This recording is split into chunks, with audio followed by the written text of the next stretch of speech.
Shalom, meus amados. Como é que vocês estão? Tudo bem? Eu sou Leandra Freitas, imagem e semelhança do Criador. E eu estou aqui mais uma vez para meditarmos e orarmos a respeito da palavra de Deus, que está em Esther, capítulo 3. Eu vou ler o capítulo porque eles são só 15 versículos, tá bom? Depois desses acontecimentos, o rei Xerxes, ou o rei Assuero, é o mesmo rei, né? Honrou a Amã, filho de Amedata, descendente de Agag, promovendo e dando-lhe uma posição mais elevada do que a todos os demais nobres.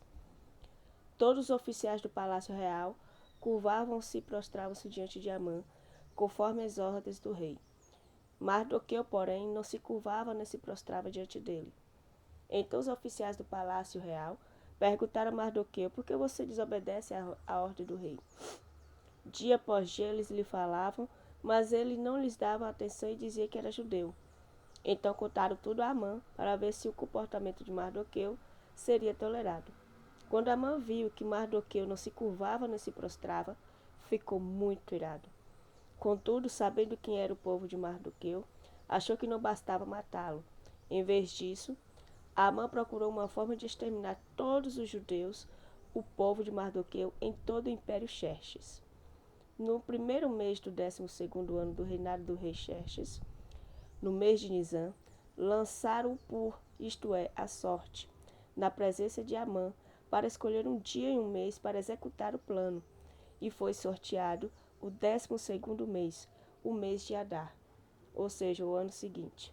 Então Amã disse ao rei Xerxes: existe certo povo disperso e espalhado entre todos os povos e províncias do teu império, cujos costumes são diferentes dos de todos os outros povos, e que não obedecem às leis do rei. Não convém ao rei tolerá-los. Se for do agrado do rei, que se decrete a destruição deles, e colocarei 350 toneladas de prata na tesouraria real, à disposição para que se execute esse trabalho. Então o rei tirou seu anel selo do dedo, deu-o a Amã, e o inimigo dos judeus, filho de Amedata, descendente de Agag, e lhe disse: fique com a prata e faça com o povo o que você achar melhor. Assim, no 13º dia do mês, os secretários do rei foram convocados. Amã ordenou que escrevessem cartas na língua e na escrita de cada povo aos sátrapas do rei, aos governadores das várias províncias e aos chefes de cada povo. Tudo foi escrito em nome do rei Xerxes e selado com o seu anel. As cartas foram enviadas por mensageiros a todas as províncias do império, com a ordem de exterminar e aniquilar completamente todos os judeus, jovens e idosos, mulheres e crianças, num único dia, o 13º dia do 12º mês, o mês de Adar, e de saquear todos os seus bens. Uma cópia do decreto deveria ser publicada como lei em cada província e levada ao conhecimento do povo de cada nação, a fim de que tivessem prontos para aquele dia. Por ordem do rei, os mensageiros saíram às pressas, e o decreto foi publicado na cidade de Suzã. O rei e Amã assentaram-se para beber, mas a cidade de Suzã estava confusa, ou seja, em confusão. Veja bem, fazendo resumo, Mardoqueu, vocês lembram que é o tio de Esther, a nova esposa do rei Assuero, que é também Xerxes, o mesmo nome, é o mesmo rei. E Amã é nomeado como se fosse o primeiro-ministro, é a pessoa com mais poder dentro do reino, abaixo do rei. Esse Amã tinha sido nomeado pelo rei como chefe maioral e todos deveriam se encurvar diante dele. Como Mardoqueu, por ser judeu e dentro da lei judaica, não se pode curvar-se diante de outro Deus, a não ser o Deus de Israel, nenhum outro deve ser adorado, nem diante de nenhum outro devemos nos encurvar. Por isso que a palavra de Deus abomina a idolatria. Enfim, com essas ações, Mardoqueu atraiu a maldade, a inveja dos outros chefes, né, líderes que tinham cargos de confiança dentro do governo. Esses outros, se fazendo por amigo, avisavam a Mardoqueu para que ele se sujeitasse e se encurvasse. Ele não dava importância porque ele tinha a lei dele e ele respeitava a lei dos judeus acima da lei de qualquer outro reino. Ainda que Israel estivesse subjugada como escravos dentro daquela nação. Gente, desculpe a minha voz um pouco porque eu estou com o nariz entupido. Amã ficou sabendo disso e ficou sabendo através de quê? De intrigas, né? Se alguém fala mal de outro, isso é fofoca e fofoca é intriga. Essas pessoas que falaram, não falaram para benefício de Mardoqueu, não fizeram essa fofoca para benefício e preservar o povo judeu, pelo contrário, eles já odiavam o povo judeu e usaram disso aí como ferramenta para alimentar mais ainda o ódio dos governantes contra o povo judeu. E lógico, Amã, que já não era uma boa pessoa, provavelmente, com certeza, né? E também já mantinha um ódio declarado contra os judeus. E aí eles usam a estratégia, né? O fato de que os judeus, na parte da fé, não se curvam a Deus nenhum, e todos os outros povos, fora dos povos judeus, eram idólatras, né? Pagãos. Aí então eles usaram dessa estratégia para causar mais intriga dentro do governo do rei Xerxes. E aí o que aconteceu? Amã ficou irado com essa situação, porque o seu orgulho ordenava, né, pedia que todos se ajoelhassem, se curvassem diante dele. E como é que uma pessoa diante de todo o reino não se curvava diante dele? Aí vem o orgulho, vem a soberba, vem a ira, vem a raiva, vem aquele sentimento de competitividade, de que como é que eu, que sou o cara, que tenho cargo, que tenho a posição mais alta abaixo do rei, e tem uma pessoa que não se curva a mim. Então, essa situação causou nele raiva, inveja da ousadia de Mardoqueu. E isso fez com que ele ganhasse mais uma ferramenta para com o rei, manipulando o rei, criando diante do rei uma ideia falsa de que o povo judeu não se subjugava às leis dos medos e dos persas, às leis do rei Xerxes. Tá entendendo? É como se o povo fosse uma anarquia dentro do governo do rei Xerxes. Lógico que o rei, sabendo que há pessoas que não se submetem ao seu governo, ele aí vai fazer o quê? Ele vai ordenar leis para que esse povo seja punido, que essas pessoas sejam punidas. Assim como existem leis em nosso país e em todos os outros países, onde se não há cumprimento dessas leis, leis civis, leis morais, leis econômicas, essas pessoas serão punidas, inclusive com cadeia. Né? Em alguns outros países, até punição de morte.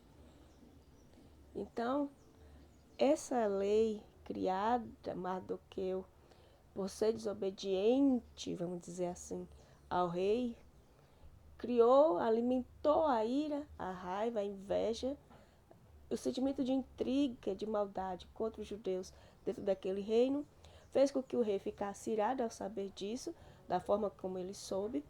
Ele tendo dado autoridade a Amã para arquitetar seus planos maquiavélicos, Amã então organizou com sua equipe maquiavélica a lei, assinou e carimbou em nome do rei, afinal ele estava com o anel que certificava, né, que otorgava, homologava qualquer documento, decreto, lei, ordenança. E aí todo o povo judeu foi ameaçado, que já sabia que com um ano eles seriam todos aniquilados, crianças, jovens, adultos, idosos, não importasse a posição que ocupasse, não importasse se era obediente ou não às leis do governo, mas só por serem judeus, eles seriam eliminados. Ou seja, desde aí já aconteciam as questões antissemitas, anti-judeus, anti-hebreus, anti-povo de Deus.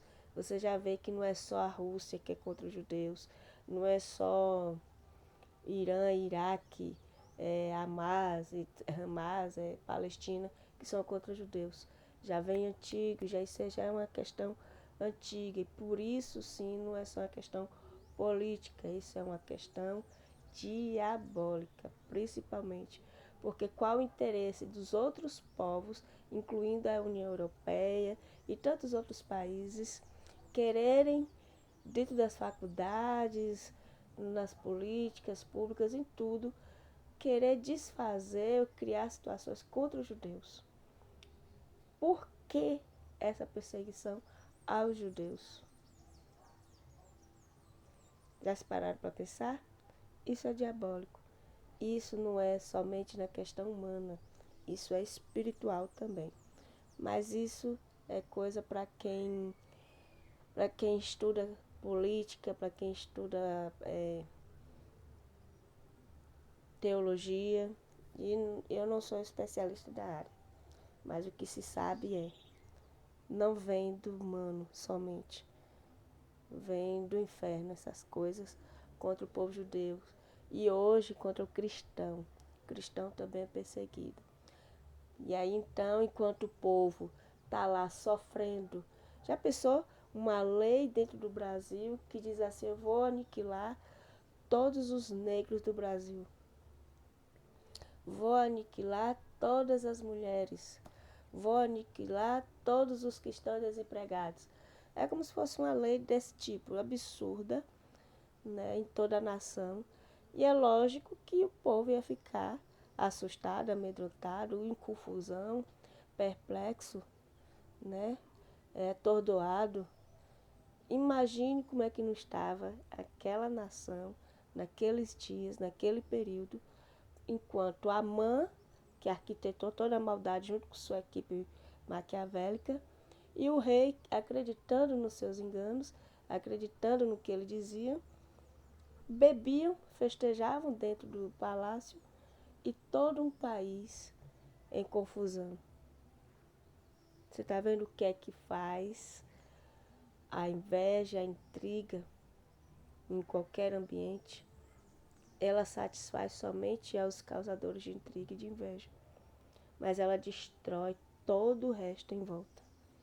Por isso que quando eu procurei uma imagem, eu procurei exatamente uma imagem onde tivesse espinhos, coisas que se atrofiam. Quem tem o espinho, a planta que carrega o espinho, o animal, ele não se machuca, mas tudo que ele toca, ele machuca. Por onde ele passa, ele machuca. Onde há intriga, há inveja. Onde há inveja e intriga, há perturbação, há confusão, há discórdia, há destruição, há morte. Se não morte física, mas morte de amizade, morte de casamento, morte de emprego, morte de paz, morte de alegria, morte de comunhão. Toda a ordem de maldade há onde estão a intriga e a inveja, há todo o resto de maldade.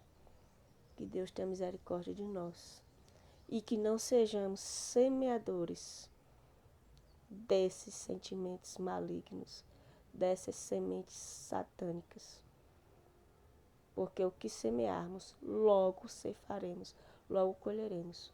E depois não adianta oração, campanha e dizer que o inimigo está furioso e que a gente tem que orar.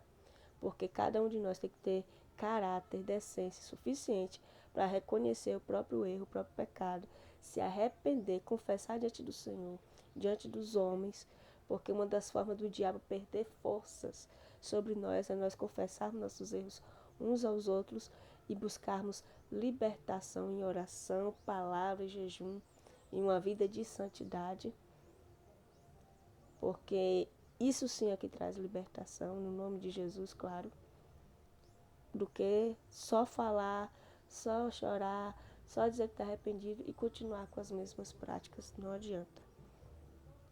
É tudo hipocrisia.